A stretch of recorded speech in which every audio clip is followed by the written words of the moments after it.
Assalamualaikum warahmatullahi wabarakatuh. Salam dan bahagia. Bertemu lagi pada koneksi antar materi modul 3.2 pemimpin di dalam pengelolaan sumber daya.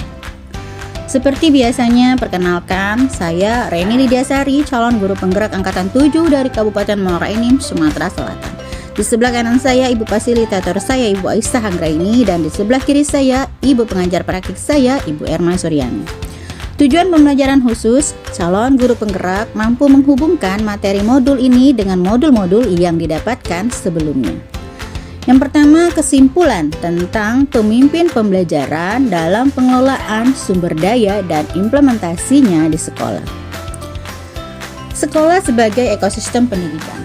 Sekolah adalah sebuah bentuk interaksi antara faktor biotik, unsur yang hidup, dan abiotik atau unsur yang tidak hidup. Kedua unsur ini saling berinteraksi satu sama lainnya, sehingga mampu menciptakan hubungan yang selaras dan harmonis. Adapun faktor biotik atau unsur yang hidup diantaranya adalah murid, kepala sekolah, guru, staf, pengawas, orang tua, masyarakat, dinas terkait, dan pemerintahan daerah. Kemudian unsur abiotik atau unsur yang tidak hidup adalah keuangan, sarana dan prasarana, serta lingkungan alam. Jika sumber daya dikelola dengan tepat, dapat meningkatkan kualitas pendidikan di sekolah. Terdapat dua pendekatan yang digunakan di dalam pengelolaan sumber daya, yaitu yang pertama, pendekatan berbasis kekurangan atau masalah, deficit based approach, memusatkan perhatian kita pada apa yang mengganggu, apa yang kurang, dan apa yang tidak berfungsi dengan baik. Kemudian yang kedua adalah pendekatan berbasis kekuatan aset atau asset based approach, memusatkan perhatian pada apa yang sudah berjalan dengan baik, yang menjadi inspirasi, yang menjadi kekuatan atau potensi yang positif.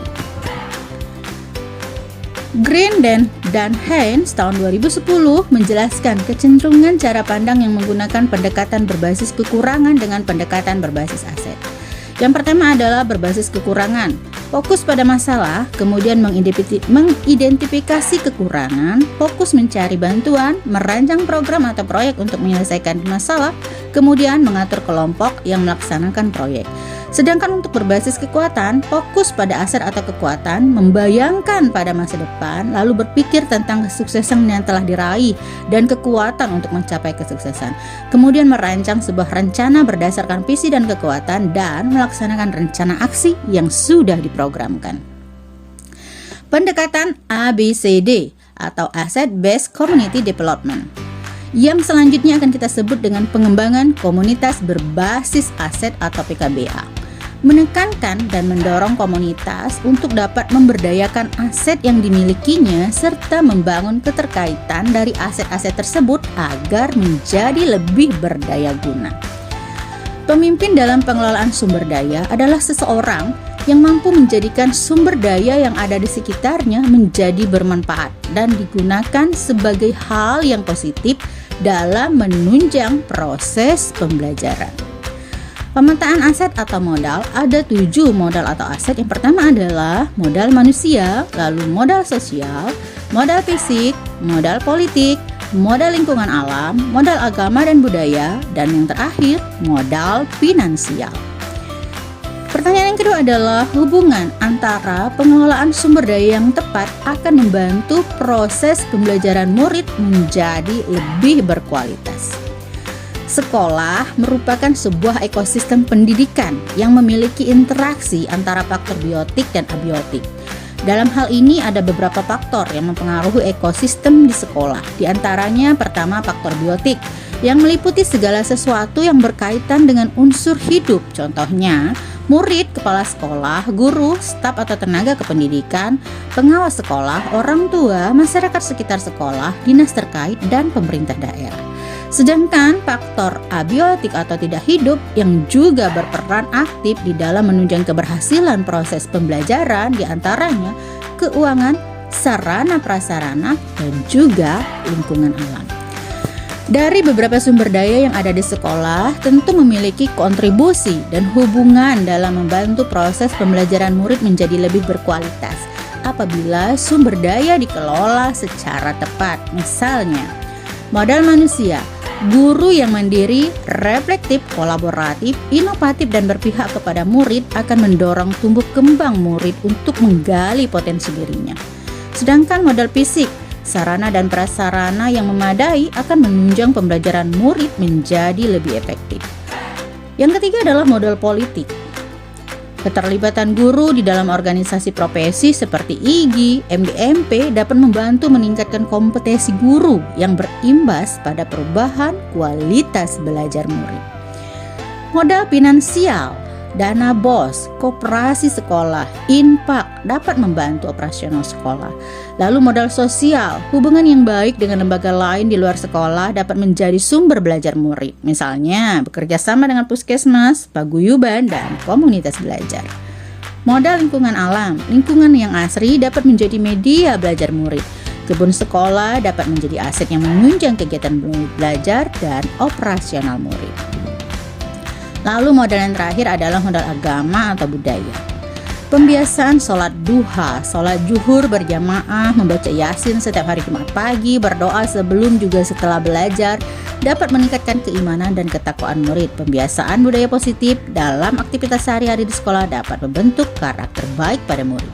Lalu hubungan materi modul 3.2 pemimpin dalam pengelolaan sumber daya dengan modul-modul sebelumnya. Yang pertama dengan modul 1.1 atau filosofi Ki Hajar Dewantara. Menuntun segala kekuatan kodrat yang ada pada anak agar dapat mencapai keselamatan dan kebahagiaan yang setinggi-tingginya baik sebagai manusia maupun sebagai anggota masyarakat. Sedangkan di dalam modul 3.2, guru dituntut harus cerdas dalam mengelola dan menggali kemampuan muridnya atau modal manusianya, menyesuaikan dengan kodratnya agar dapat nyaman dan bahagia di dalam proses pembelajarannya. Kemudian untuk modul 1.2, nilai guru penggerak yang berpihak kepada murid, kolaboratif, mandiri, reflektif, dan inovatif. Juga peran guru penggerak sebagai pemimpin dalam pembelajaran, menjadikan kepemimpinan murid. Hubungannya dengan modul 3.2 menjadi nilai positif yang digunakan untuk mengelola sumber daya agar tepat guna dan tepat sasaran, sehingga dapat meningkatkan kualitas pembelajaran. Modul 1.3 atau visi guru penggerak, merancang visi yang berpihak kepada murid serta merancang prakarsa perubahan dengan inquiry apresiatif atau bakcia. Pada modul 3.2, guru harus mampu mengidentifikasi potensi dan kekuatan yang dimiliki setiap murid agar segera dapat diberdayakan dan dimaksimalkan dalam pencapaian prakarsa perubahan potensi murid. Inilah yang kita sebut aset. Kemudian modul 1.4 atau budaya positif. Budaya positif di kelas dan di sekolah perlu diciptakan agar dapat mendukung pembentukan karakter murid yang diharapkan. Sedangkan dalam modul 3.2, dalam penerapan budaya positif di sekolah, guru perlu memahami aset yang dimiliki sehingga penerapan budaya positif menjadi lebih optimal. Semua komponen diharapkan dapat terlibat, khususnya guru sebagai manajer kontrol dan role model melalui kebiasaan baik yang membudaya. Dan ini juga dapat dijadikan sebuah kekuatan bagi sekolah. Modul 2.1 pembelajaran berdiferensiasi.